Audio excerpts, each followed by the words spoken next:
Well, trees are really politics when it comes to climate. I mean, we're absolutely screwed if we don't have healthy green and blue spaces in our cities.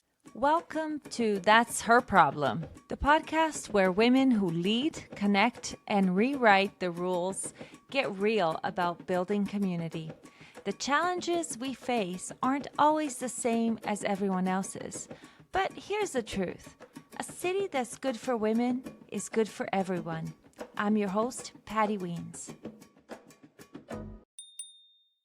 This week's episode of That's Her Problem features Winnipeg's own Erna Buffie, author of Book 3 in the City Project series called Out on a Limb.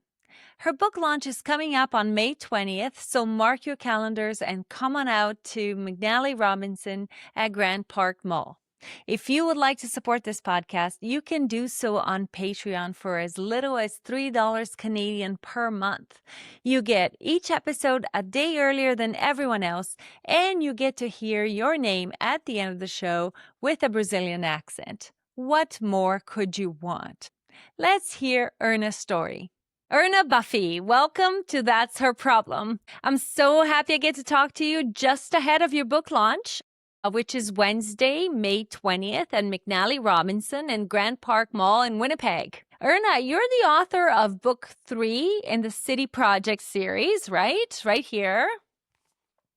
I am. And I've been reading Yep. your writing in the newspapers for a while now, but I never realized that this is not your first book, right? No, it's not. Well, I come from a background in documentary filmmaking. I did my last film, about 2015. And as I was finishing it, I already had a novel that was like 2/3, 3/4 done. And so I signed up for the Sage Hill Writers Workshop, which any writer should go to. It's fabulous. And finished it there and got it published in 2015. And it was just reissued in 2024. So yeah, no, this isn't my first rodeo. So I have written a book before, but I think probably more than the fiction, it's the documentary that kind of has informed the writing of this particular book. My background in documentary film and in nonfiction and in science and in nature. And because that was kind of my bailiwick when I worked at the nature of things as a documentary filmmaker. Can you tell us a little bit about your superhero origin story? Walk us through this forest path that led you to write this book and to get here today. Well, it's an interesting one. In the last film I did was called Smarty Plants, and it was looking at how plants actually, like what we're finding out about plants now is just like completely remarkable.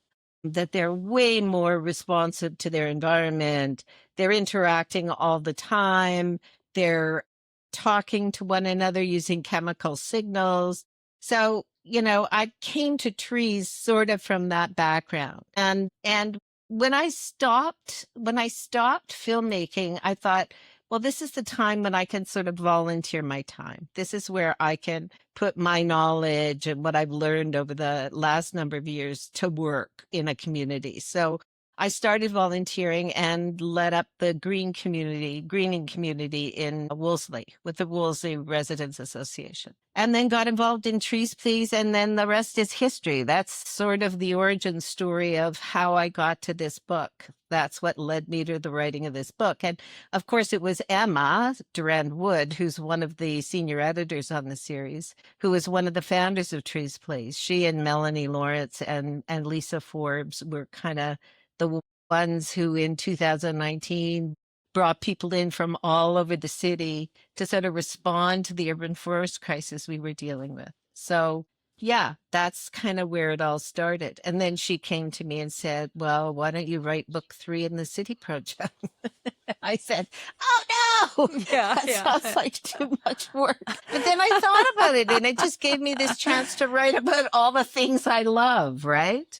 Already been writing about it in the paper and, doing research for Trees Please to sort of convince city council that they were, we were in the midst of a crisis and they needed to do something about it. And so you thought how beautiful the trees are, how calming, and then politics, right? And then you realize that trees are politics too.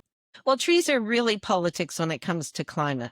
I mean, we're absolutely screwed if we don't have healthy green and blue spaces in our cities. As climate change ramps up and extreme weather ramps up, we need that protection. Like we've already experienced insane heat. Just from a heat perspective, we need trees. And as a cyclist, you know that. We need bike paths and streets that are lined with trees. If we're expecting this city to become an active transportation, infill, positive infill, complete community kind of city, we can't do it without trees. We can't do it without green spaces. So, you know, it became political pretty fast for me because, of all the benefits trees give us. I mean, it's like it's shade. I mean, they can reduce heat by 8 degrees Celsius. I mean, they offset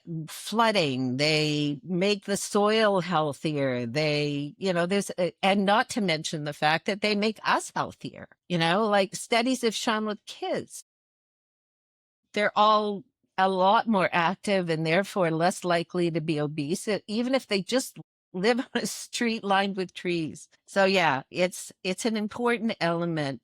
And I think a more important element than many of us understand, than most people understand. They just think it's pretty, it's nice to have a tree on the street. Well, it's a lot more than that. I really noticed that when I'm riding my bike in the summer and it's a hot day and our days have been getting hotter and hotter. And a lot of our bike paths are like, with asphalt, and that's fine. It is, I enjoy a nice paved bike path myself. Yeah. If I'm coming home and the heat of the day is all around me, even at the end of the day, and all of a sudden I turn a corner and I go through a treed area, it's like entering air conditioning. And you don't realize how impactful that is until you're outside all the time. Well, I love to tell the story about the guy in the West End who said, I lost my boulevard tree and it just blew me away. Like my house was cooking. Like the difference of that tree coming down and what I was experiencing in terms of heat level inside my unair conditioned house was gobsmacking.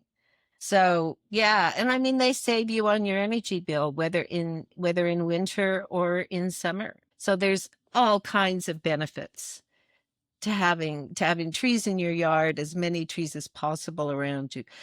There's a guy who describes it as an equation of 330, 300. Every house should have a view of 3 trees. Nobody should be further than 300 meters from a park. And the canopy ratio in a healthy city is 30%.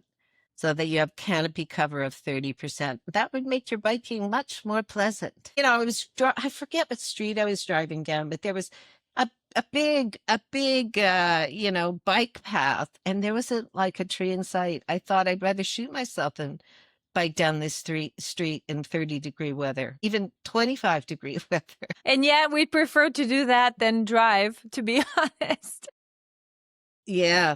You also were a big advocate in the recent fight for LeMay Forest in Winnipeg. So you got really political there with a group. My friend Anne Lowen was really involved in that project as Amazing. Well. Can you tell us a little bit about that struggle, having to go to City Hall and convince people that an urban forest is necessary, sometimes over some housing? Yeah. Well, I mean, that's the struggle this city's been in since the 70s. I mean, we've just been mowing down forests left, right, and center to build suburbs and, riverside properties. And so the LeMay was one of the few intact forests left in the city. We don't have that many. We've got a Assiniboine forest, we've got the LeMay, and very few others. And those islands, I mean, I think of them as kind of bio islands because they don't just serve us. They don't just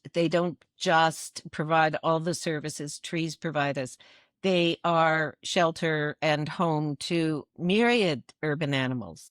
Deer, fox, coyotes run through there, porcupines, and most importantly, migrating birds, which are tanking right now. So taking that on was really difficult. And I wasn't in the heart of it. It was people like Kat Gauthier and Anne Lowen and Louise May, who were in the thick of it there, along with some amazing Indigenous women and Indigenous elders who came in and lit the sacred fire for the forest. Yeah, taking on a developer isn't easy. And in the end, I think one of the things they did really well at LeMay was form alliances, and not just alliances with sympathetic politicians or environmental groups, but key in the case of the LeMay Forest were historians and archaeologists, because there was a home for unwed mothers and orphans near that site, and there was a graveyard. And what they discovered was that there were in excess of 3,000 children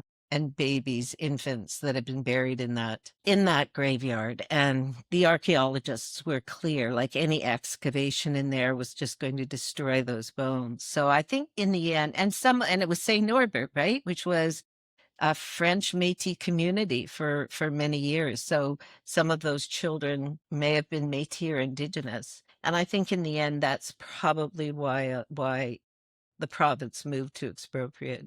Thank God. But I think it's something that people who want to protect their ecosystems that are dear to them. So yeah, it's a positive story. Doesn't always turn out positively though. I mean, we lost the Parker lands, and the Parker lands were an essential part of Roostertown because they trapped and hunted and in that forest, and that forest was decimated. What do you think that was the winning argument in the case of LeMay Forest? So developers, to give our listeners a little background here, developers wanted to take down trees to put in a retirement community, or what was it? Yeah, Assisted I mean, it living? was It going to was. be a massive seniors residence. And it would have meant the loss of 17,000 trees. Oh, That's what was at wow, stake, was that is a 17,000 lot of trees. trees. Yeah. I mean, they had pileated woodpeckers in there. And you can't believe the wildlife. I mean, the way I met the folks at LeMay was actually by working with Trees Please. I connected with them thinking they would be somebody who would, support our group and we could support them. And I sat on their Facebook page for like half an hour because the photos were so amazing. There was just all of these wildlife Oh. photos from the forest. So yeah, should the forest have been saved purely because of its contribution it makes to urban biodiversity? Absolutely.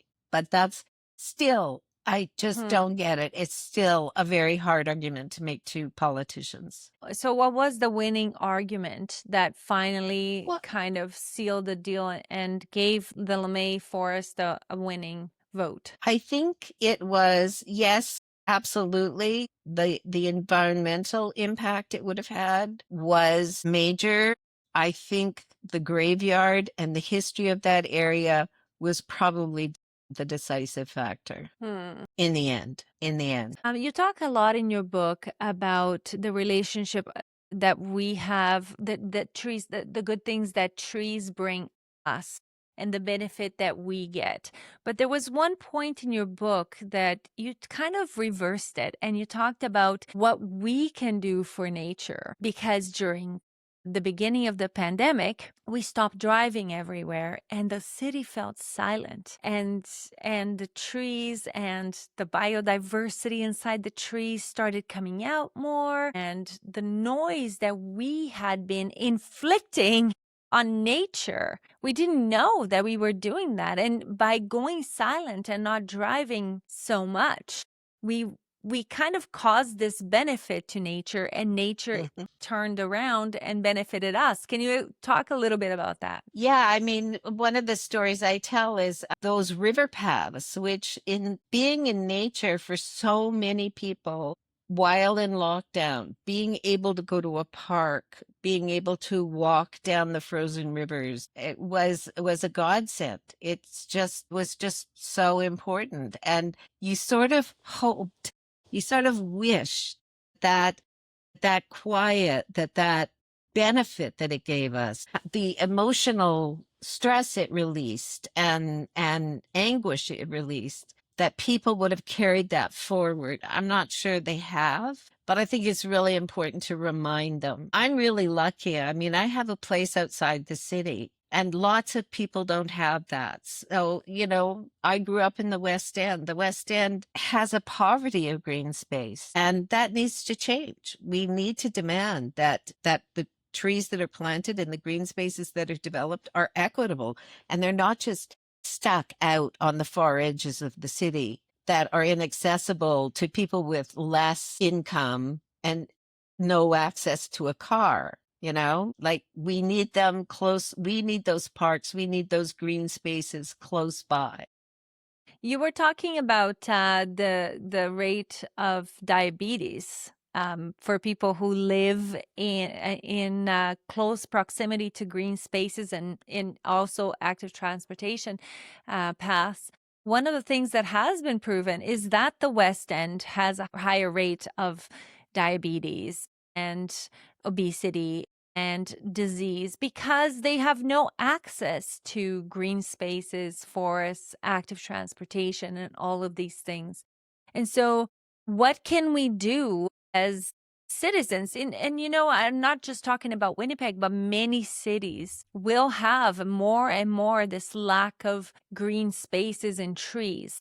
What can we do as citizens of a city to convince our city councilors and our governments that we need to prioritize that? I think rather than convincing them, we have to elect the right people. I think one of the best things Say you that can all do, the time. one of the best things you can do is vote. I mean, and not just vote, but if you have a chance to talk to somebody who's running for council in your area or somebody who's running for mayor of the city, sit them down and say, this is lacking in my neighborhood. This is lacking in my neighborhood. We need more of this, and see what their response is.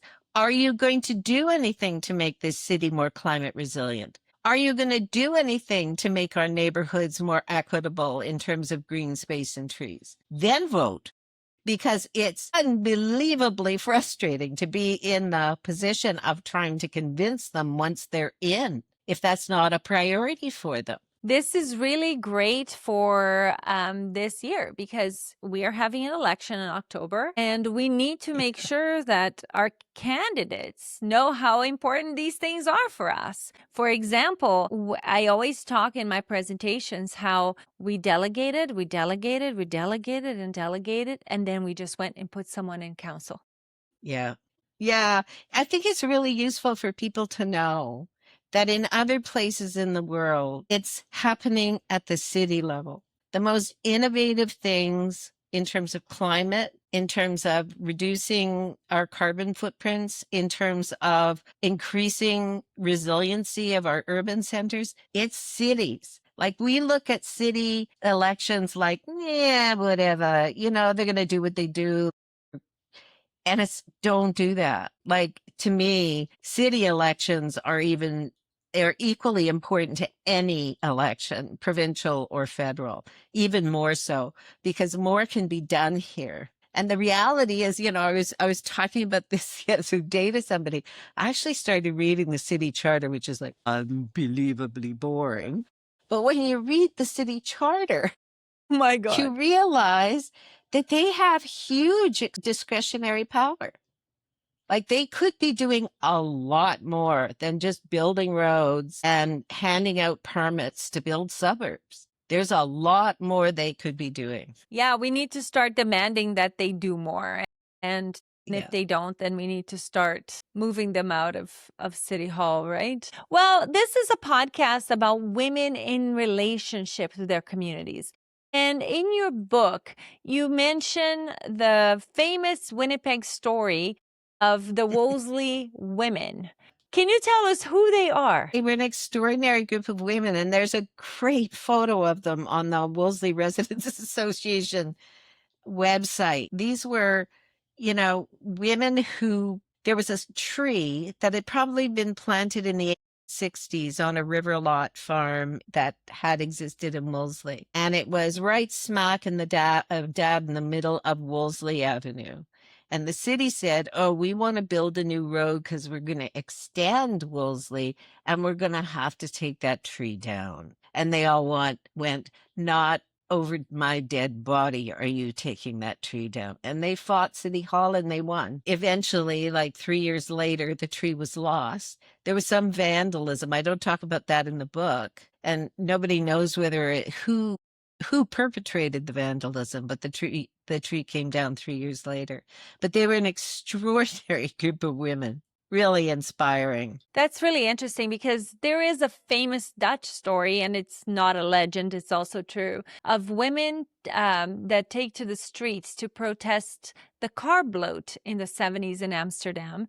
And in my book, I mentioned the women that mobilized and organized the protests on Yes. Wellington Crescent when Rob Jenner was killed by a speeding driver. Why do you Yeah. think that women are often leading and at the front of the resistance? Well, without slipping into cliches or stereotypes, I think they're just closer to nature. It's just a function of our biology. I think it's partly that. I think it's also the role we take as nurturers and the role how incredibly aggressive we can become if somebody we love is being threatened or something we love is being threatened. And I think it's rooted in that. I think women also, like I'm working with a group in Calgary right now. I'm going to be talking at an event called the Tree Party. And there's like 5 women who are organizing it and they call themselves the women who get shit done. I love it. Women get shit done. And they think about It's community. so true. I think it's exciting when you think about it. And especially, it's especially important to get young women engaged. I mean, one of the things we're working really hard at now with Trees Please is succession and getting young people engaged in making the city more livable, however you want to define that. I happen to define it in terms of green space and trees and wetlands and forests and all of those things dovetail, though, like your interest in your commitment to cycling, Michelle's commitment to better financial management of the city. It's all interconnected, and it's all interconnected with making our cities better, making them more resilient, making them more active, and a better place to live. Absolutely.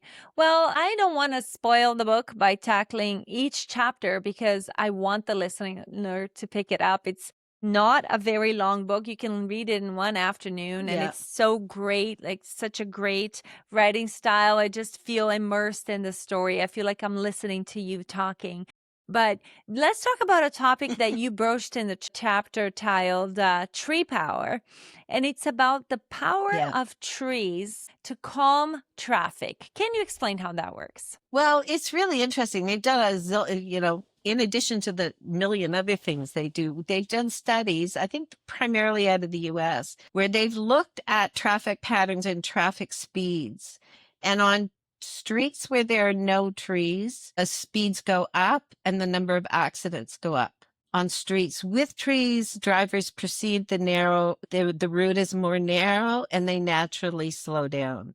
And the benefits for pedestrians are too, they feel protected from the traffic if there's a row of trees between them and the road. But even more than that, I mean, one of the things that drives me frickin' nuts about this city is they've got this, I don't know if it's a bylaw, but it's a regulation that you cannot put a tree on a corner because it interferes with the sight lines of drivers. And I'm thinking, good, that's the perfect traffic calming device. Yeah. Maybe they'll slow down. Like I basically say, a newly planted tree is basically a stick with leaves. It's like no problem to see around it. And once they grow up, it's just stuff like that, where the city has just gone so car focused that, they make rules that make it either impossible for trees to grow or impossible for trees to be planted. Too many parking spaces means no trees on the property. All of those things have to be looked at. But yeah, they're a good safety. Like one writer called them a giant Device. traffic cone. They just slowed things down. Yeah. Oh, yeah. Who knew? Who knew? That is, who knew? Trees are protecting us all the time. I Exactly. noticed that, yeah, I do notice that too, that I feel like when I'm in a treed street, I can take the lane. I don't have to worry about how fast the cars are going because it makes me feel sort of cased in and I belong here. Yeah. I belong here as a cyclist and as a Yeah. woman. Is there a tree crisis all over the world and especially North America right now? Our cities are losing their tree canopies? Yes. That would be a yes. In fact, there was a study done by I won't even try to remember the name, but one of the huge urban forestry associations in the US have said two things. Urban forestry departments are wildly underfunded, and so they're not replacing the trees that are being brought down due to disease or attrition, just aging out. And two, our cities have become too layered in concrete. There's just, where do you find the park? Where do you find the space to plant a tree? I was driving through up along McGregor and Logan and in that area, and there's lots of people living in that area. And it is an asphalt concrete wasteland in there. And we have to start rethinking that. We have to start going, wait a minute, what we build doesn't necessarily have to be permanent. We could dig up that parking lot and plant a mini forest or put in a community garden or any number of things. Like I say in the book, Paris has already started it. I mean, they dug up the whole plaza outside of their city hall and planted a mini forest. And they're doing it in 4 or 5 other spots, digging up roundabouts, those crazy roundabouts in Paris, and planting forests. Cities are where it's at, folks. You need to really start paying attention to what's happening at the city level because lots of good things can be done. And 70% of us live here. Exactly. And let's not forget that the last mayor of Paris was a woman for three consecutive terms. Yes. Same in Barcelona, where some really phenomenal things are happening. Yeah. So who's our female mayor going to be, Patty? Yeah. We need one here. Not me. We do. Well, we need to go looking. Well, we need to go looking. We really do. We really do. But Erna, what advice do you give us? Where do we go from here? How can we, aside from putting our people at City Hall, what can we do to reverse the damage we have caused? Plant trees. It's that simple. I mean, there's trees. Winnipeg is busy with schools and communities getting trees into the ground. It's great. I mean, we planted an orchard in one of the parks here in Wolseley. They're planting a food forest in Omans Park. Like, if you're feeling helpless, if you're feeling despair about what's coming at us with climate change, there are things you can do, and they're really simple, and they don't take a lot of time. Like, plant a tree in your yard. Or if you hear a call for volunteers to go and plant trees in one of your parks, get on that volunteer team. It doesn't take that much time or that much effort. Other than that, like, join your local community group.